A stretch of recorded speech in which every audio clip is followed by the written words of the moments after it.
because I'll get very emotional if I don't, so this will help me get through this. But as you all well know, the National D-Day Memorial exists here in Bedford, Virginia, due to the staggering toll the events of D-Day, June 6, 1944, took on this small community. 19 local men of Company A, 116th Infantry Regiment, 29th Division, died on Omaha Beach, along with another man from Company F, all likely killed in the first hour of the invasion of Normandy. Among those 20 men were two brothers, Bedford and Raymond Hoback. Nearly 6 weeks after D-Day, on Sunday, July 16th, the parents and siblings of the Hoback brothers were preparing for church when they heard a knock at the door. The sheriff here in Bedford County had come to deliver a telegram to John and Macy Hoback, informing them their son, Bedford, had been killed in action. The anguished family received a second telegram the following day with the news Raymond was missing in action. The Army would eventually confirm Raymond's death, although his body has never been recovered. In early August 1944, John and Macy Hoback received a package from a West Virginia soldier, Harold Creighton of the 453rd Amphibian Truck Company. Inside was the black leather-bound Bible Mrs. Hoback gave Raymond for Christmas in 1938. I have the Bible right there. His letter, which we have here, expressed sympathy and hopefulness. In his letter, Creighton went on to say, "You have by now received a letter from your son saying he is well. I sincerely hope so." Unaware of the fate of Raymond, Creighton would not have known there were two brothers of the Hoback family to fall that day. In the decades following D-Day, the story of Raymond Hoback and his recovered Bible would become known internationally.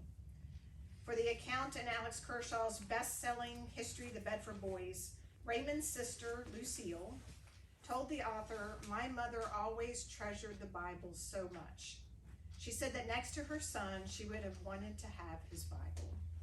The story inspired our very own Death on Shore piece, one of the evocative sculptures here at the memorial.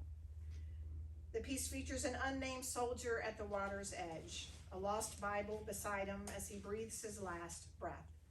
It was Raymond's Bible that sculptor Jim Brothers used as the model for the Bible in the sculpture. Tens of thousands of memorial visitors see the sculpture and hear the story of the Hoback brothers each year. From this day forward, they won't see the Bible represented in bronze. They won't just see it represented in bronze. They'll be able to come in here and have the privilege of viewing the actual Bible that Raymond carried with him on shore that fateful day. Grandparents were still alive, because that's a different experience to after.